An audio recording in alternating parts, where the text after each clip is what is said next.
So I'm going to do something I don't normally do. In my house, it's called the Zacchaeus. I'm going to forget all about the readings. I wouldn't normally do that, especially with readings like we had today. But last week, Mother Terry talked us through some of the songs and hymns that had a story in her life.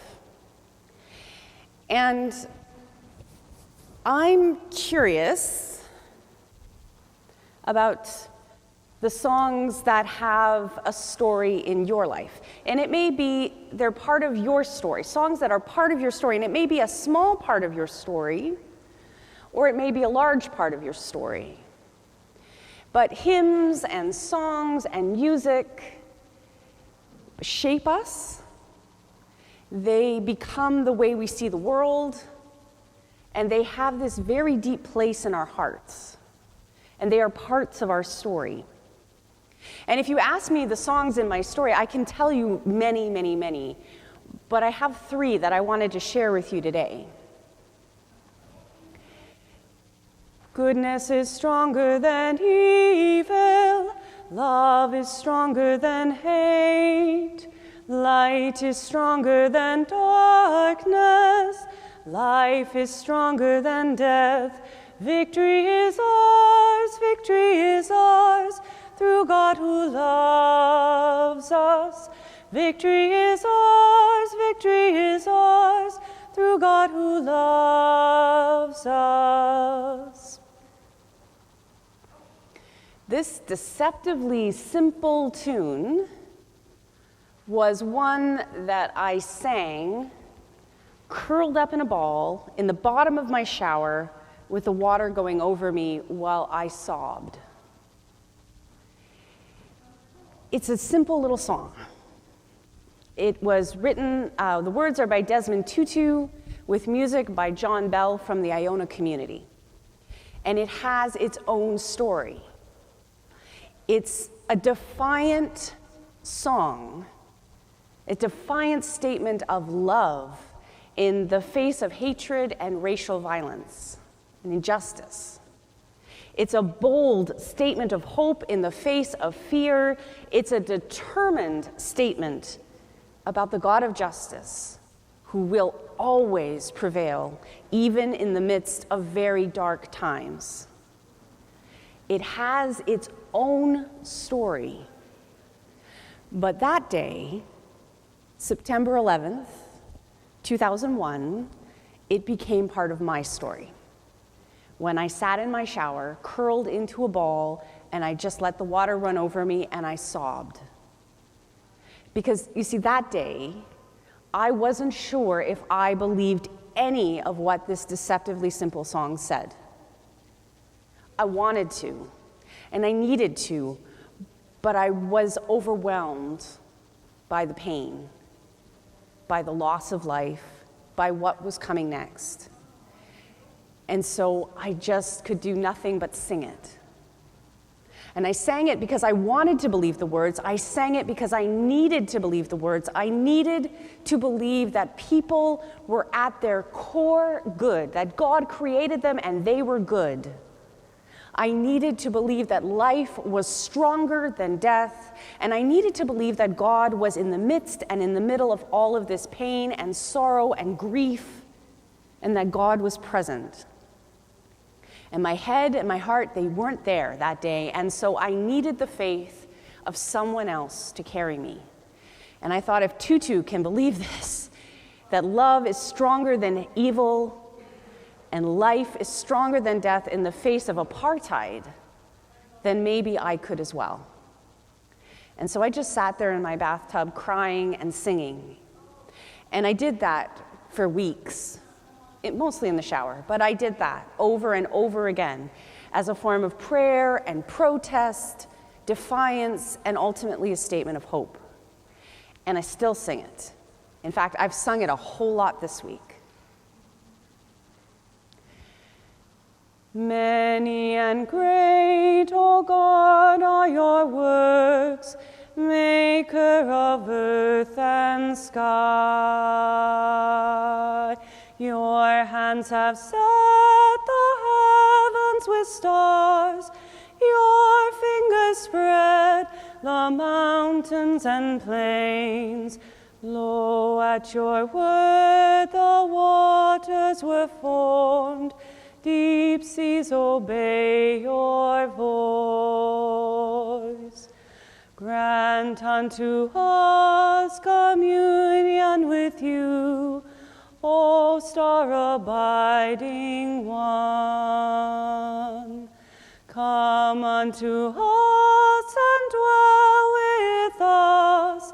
With you are found the gifts of life. Bless us with life that has no end, eternal life with you.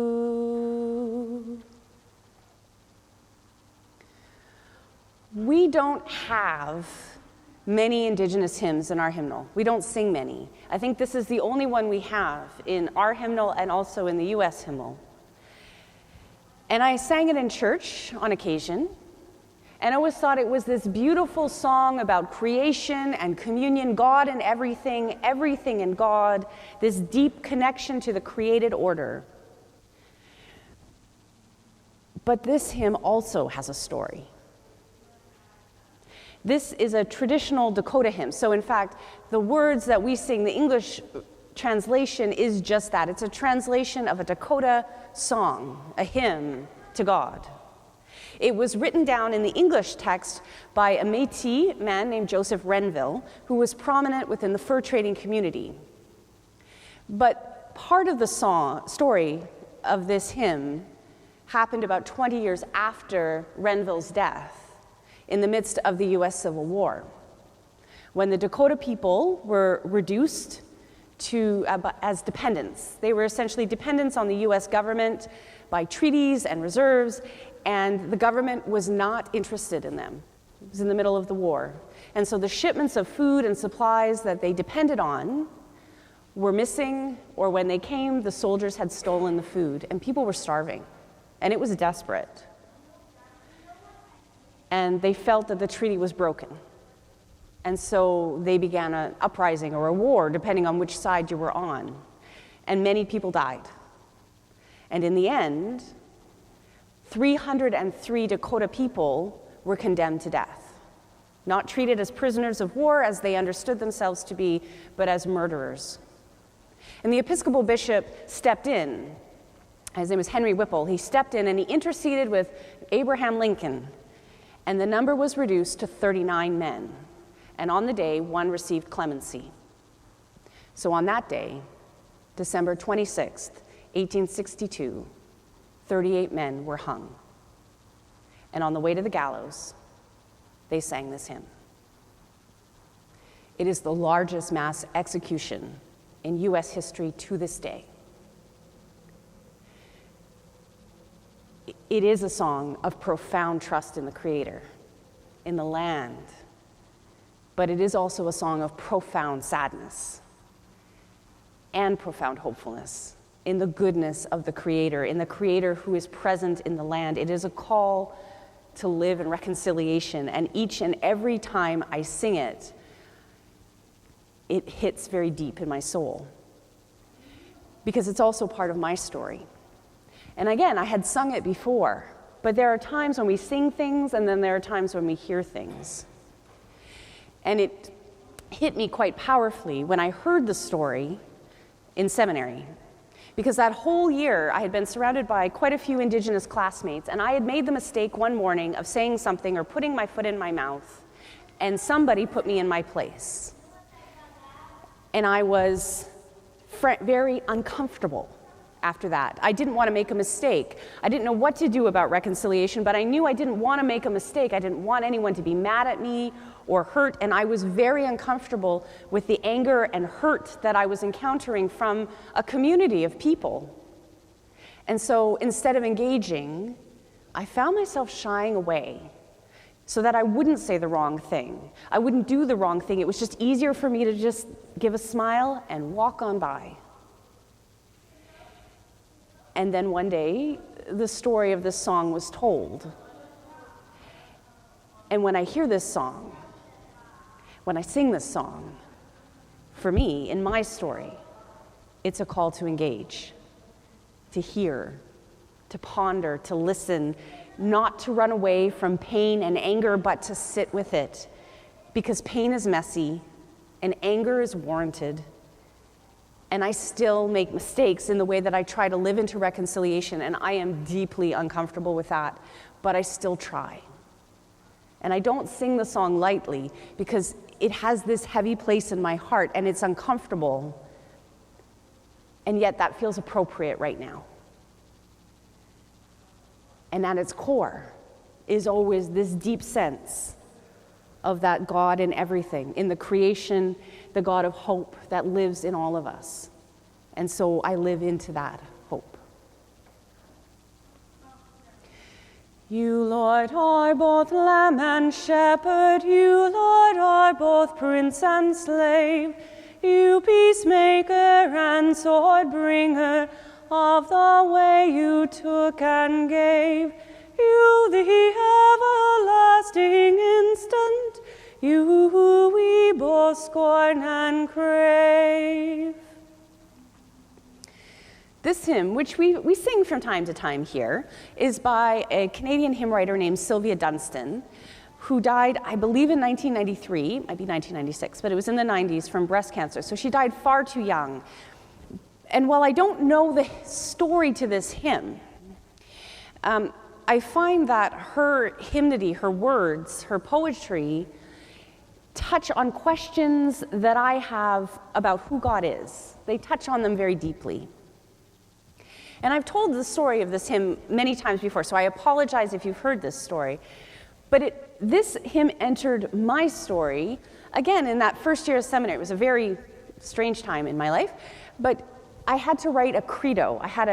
That was my last big assignment. I had to write down, what do I believe? That's what credo means. And I got to this section on Jesus, and I was absolutely stumped.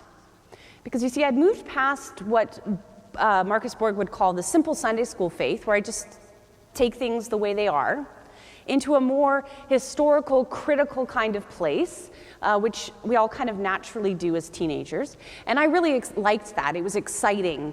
What did Jesus actually say? What did Jesus actually do? What was he concerned about? What were the things that were important for him? But it sort of left me with a bit of a disconnect between this Jesus the man and the figure of Christ. And I didn't quite know how they fit together. And it was sort of tying me in knots that whole year, because there I was in seminary feeling like a bit of an imposter, and now I have to write this paper that says, what do I believe? And I would spend hours, I would go early to meetings, and I would sit in the chapel, and I would just try to have these conversations with Jesus and say, who are you? Please tell me, I have to write it down. And I was tied up in such knots, and I found this hymn. And I went into my professor's office in tears, and I'm going, I just don't know what I believe, but I think it's in this hymn, but I'm not sure. And she just said, it's okay, Liz. Christology's next year. But this hymn, Christus Paradox, she holds out these seemingly opposite images of Christ. And then she puts them together and she flips them around and she says, all of it is good, right? Sword bringer, peacemaker, shining in eternal glory, beggared by a soldier's toss. You who are the everlasting instant, you who are gift and cost, our death and our life. It's this mystical love of Jesus. It's the mystical in Jesus, that which is beyond words. And we are just invited to be part of it, invited into the mystery. And what I realized was that it's about the relationship. That this relationship with the mystery of Christ, this relationship with Jesus, this relationship with this person we celebrate in this hymn is a relationship, which means sometimes it's really intense and sometimes we kind of take it for granted and sometimes we work at it and sometimes it's just there. But it's this two-way street and it is always going. It's always something that's happening and it changes. It's never finished or done. It is not a box to be checked. It's a life to be lived. And that particular day in Sally's office, she gave me the permission I needed to just be in that relationship, to be where I was, with this deep sense that Christ was with me. And I got approved on that paper. Hymns and songs and music, they have their own stories, and their stories are powerful when we know them. But they enter into our story and our experience of Christ, our experience of God, our experience of the divine in the world in this mystical way. And sometimes it's just we hear them and we hear something important in them that we needed. Sometimes it's the music, sometimes it's the experience that's going on around us. But they live in a level that is deeper than words. But that's the point, because when we sing, we're moved into that mystical and holy place where God is. It's the place where we encounter God. So what hymns and songs, music are part of your story? What music has shaped you, has come into your life just when you needed it, helps you to see the world in a different way, and shapes the way you live? Amen.